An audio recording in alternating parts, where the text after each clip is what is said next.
What's up everyone, Soldier First Class here. In today's mission, I've got the beginner's guide on how to create a masterpiece JRPG. Stay tuned soldiers, it's time for our next mission.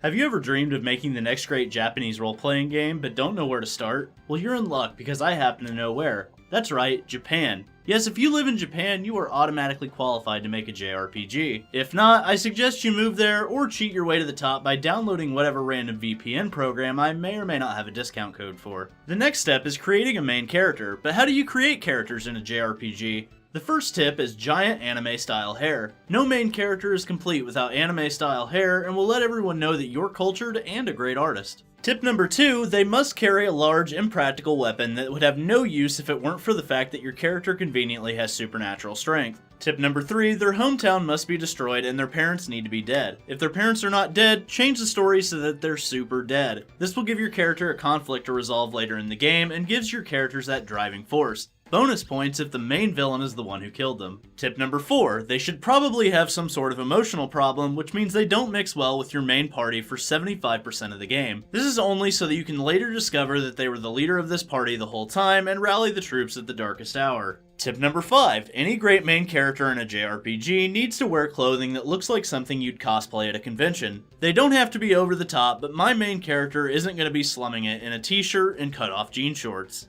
Now that we've created our main character, let's move on to the main party. Every main party must have at least one useless or annoying character. This can be an animal-like creature with a stuffed robot for a pet, or it can just be putting the word "the" in front of everything. Just remember, this character will never die because no one would care if they did. Bonus points if that character is also the blue mage of the group. Major bonus points if that character is the cook of the group and lets you know it every 5 minutes. You'll get a 10 out of 10 review score if they also never heal the party like they're supposed to. Every main party must have a childhood friend who may or may not become the love interest later in the game, or confuse the hell out of us with references that cause great rifts in our fanbase. Bonus points if said childhood friend causes the main character to have some sort of self-revelation. Major bonus points if said childhood friend and main character bone underneath a miracle of modern science. Now on to the main villain. The villain of your JRPG must be an effeminate nutjob that has a major god complex. Bonus points if said villain kills one of your love interests, and major bonus points if the villain actually becomes a god. Of course, it wouldn't be a JRPG if you didn't kill a godlike being, now would it? Now the most important part, the story. This needs to make absolutely no sense at all, full of references your audience won't get, and information you'd only find if you scoured the entire game and read every book.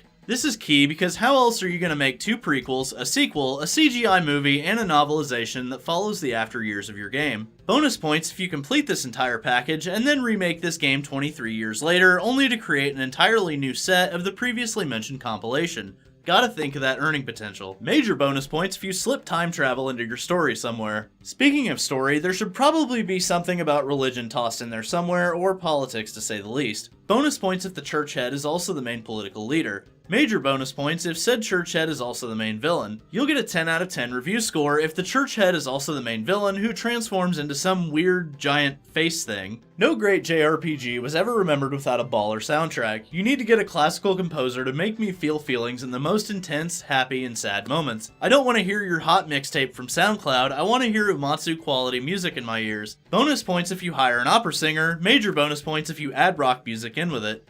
Now let's move on to the most important part of any video game, the graphics. You can have a killer story, a lovable main character, and a badass villain, but if your graphics are living in 2019, get that shit out of here. I want graphics that I could be seeing in 2021. I want to see the sweat glistening off my main character's brow, and the grass needs to look like it's real. If the frame rate of your game isn't 120 frames per second, it's going in the bargain bin for $5 at Walmart. Here's a bonus tip, your JRPG needs to have rage-inducing minigames. If at least one controller doesn't get broken in the process, you've failed as a game designer. Bonus points if your minigame involves riding a giant yellow drunk chicken, major bonus points if you have gambling involved, and you get a 10 out of 10 if you put in a card game, and that card game is key to overpowering all of your characters on disc 1. Congratulations, you followed this guide and you've created the greatest JRPG known to man. Maybe you should work for Square Enix and restore it back to the age of gold when the company could do no wrong and they came out with box office hits like this. Ah, Squaresoft, how we miss you. You'll know you've made a masterpiece JRPG when an entire group of people say your game is overrated and the game you made before it is better.